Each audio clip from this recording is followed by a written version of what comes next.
दूध और पागलपन का द्वीप। विमान दुर्घटना के बाद कई दिन हो गए थे। सूरज आकाश में जलते हुए था और समुद्र दूर तक फैला हुआ था। मेरा पेट गड़गड़ाया, भूख से तड़प रहा था। तभी एक आवाज आई, तुम मुझे खाने की सोच रहे हो भाई?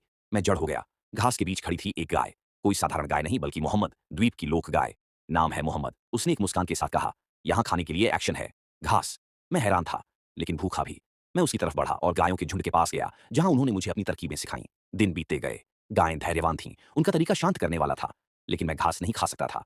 मेरा शरीर उसे पचा नहीं सका। फिर मोहम्मद ने मुझे उससे मिलवाया, गाय वाली।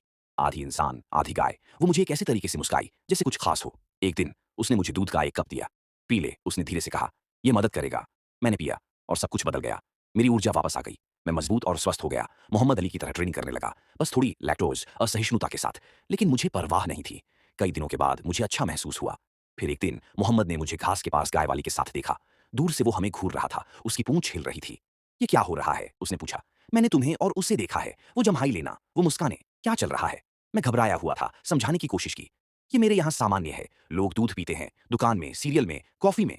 मोहम्मद का चेहरा कड़ा हो गया। उसकी नथुनों से हवा निकली, उसकी आंखें तंग हो गईं। तो तुम बस एक दूसरे का दूध पीते हो, है ना? मैं कुछ कह पाता उससे पहले ही उसने कहा, घास के लिए रुक जा। लेकिन अब मैं नहीं रुक सकता था। अब नहीं। मैं भाग गया।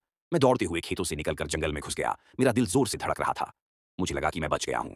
लेकिन तभी मुझे सुनी खुरों की आवाज जमीन को थपथपाती हुई पास आ रही थी। मैं अभी तक मुक्त नहीं था और तभी मुझे एहसास हुआ, यह कहानी खत्म नहीं हुई थी।